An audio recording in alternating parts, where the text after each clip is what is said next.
एक राक्षस भी आए। राक्षसी कौन? पूतना। बहुत ध्यान से सुनो। मैं कथाओं में कहा करता हूं बंधुओं, जब ठाकुर जी जीवन में आएंगे तो आह्लाद होगा, आनंद होगा, स्थिति ऐसी हो जाएगी। अच्छा, एक दो बात, नंद बाबा की स्थिति क्या है, वैसी स्थिति हो जाएगी सबकी। पहली स्थिति क्या है? देह भान नहीं रहेगा। अभी हम लोग कैसे हैं? अभी हम देहाभिमानी हैं, हमको देह का अभिमान होता है। देह का अभिमान किस रूप में दिखता है? देह का अभिमान भोज्य पदार्थ के रूप में दिखता है, पान के रूप में दिखता है। जो भी कुछ हम देह की इच्छा पूर्ति में लगे रहते हैं, ये सब देहाभिमान है। उठना बैठना चलना तक भी देह अभिमान है। सजना सवरना तो बहुत दूर की बात है, वो भी अभिमान की, वो तो चरम स्थिति है।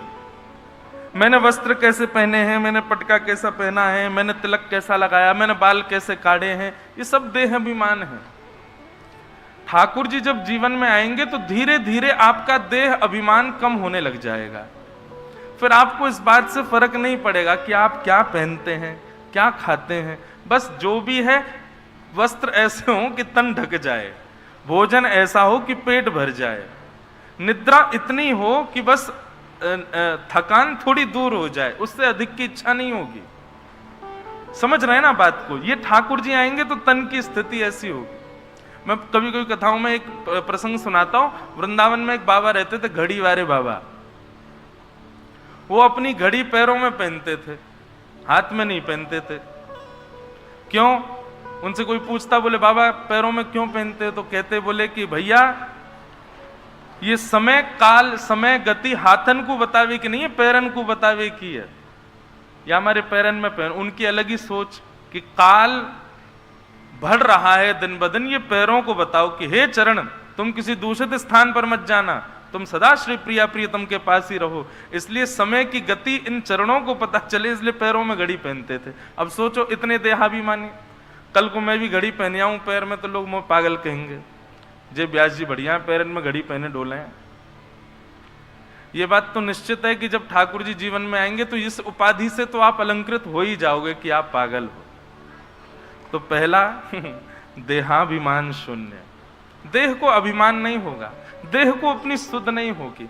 केवल जिससे देह जीवित रह सके और आपका भजन बन सके, उतनी ही पर्याप्त मात्रा में ही आप सोओगे, पर्याप्त मात्रा में खाओगे, पर्याप्त मात्रा में ही अपना जीवन यापन करोगे। तो ठाकुर जी जीवन में आएंगे तो देहाभिमान शून्य हो जाओगे। संतों को देखो वृंदावन के, कहो तो मुतियन मांग भरावा, कहो छिटकावा केश। मीराबाई कहती हैं, कोई राह चलता बोल जाता कि ठाकुर जी को तो अत्यंत श्रृंगार करने वाले प्रिय हैं, तो मीराबाई रज रज के श्रृंगार करती। और किसी बिना केश के किसी महापुरुष को देख लेती, बोले आपने केश क्यों दे दिए? बोले कि अरे हमने ठाकुर जी के लिए अपना मुंडन करा दिया, अब हम जीवन भर ऐसे ही रहेंगे। कई सन्यास परंपरा में केश नहीं रखते। तो मीराबाई चली जाती, बोले मैं भी केश कटवा दूंगी, जा से प्रियतम रीझ है, मैं वैसे रहूंगी, मुझे इससे कोई मतलब नहीं कि कौन कहा सोच रहा है।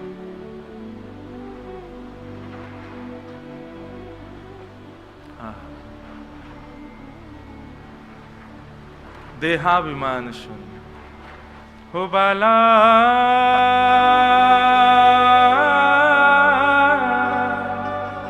मैं बैरागन हूंगी,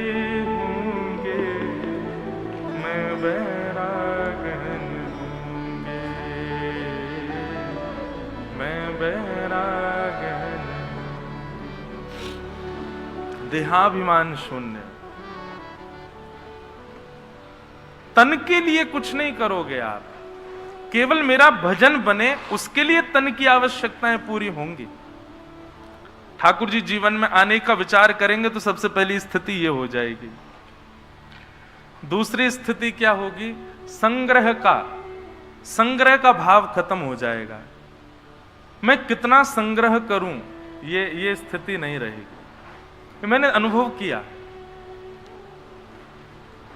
कोई आवे तो आपको लगेगा कि इसने मतलब सामान्य सी भी कोई भाव प्रस्तुत करेगा, जैसे कोई कुछ अच्छा बोलता है तो हमारा मन होता है इसको कुछ दें, पर कोई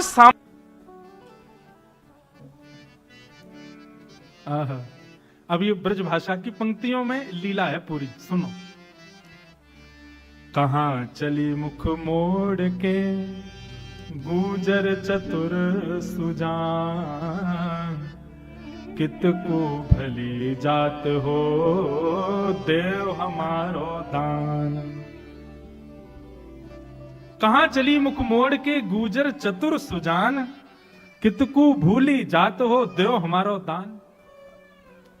जय जय श्री राधे लाल।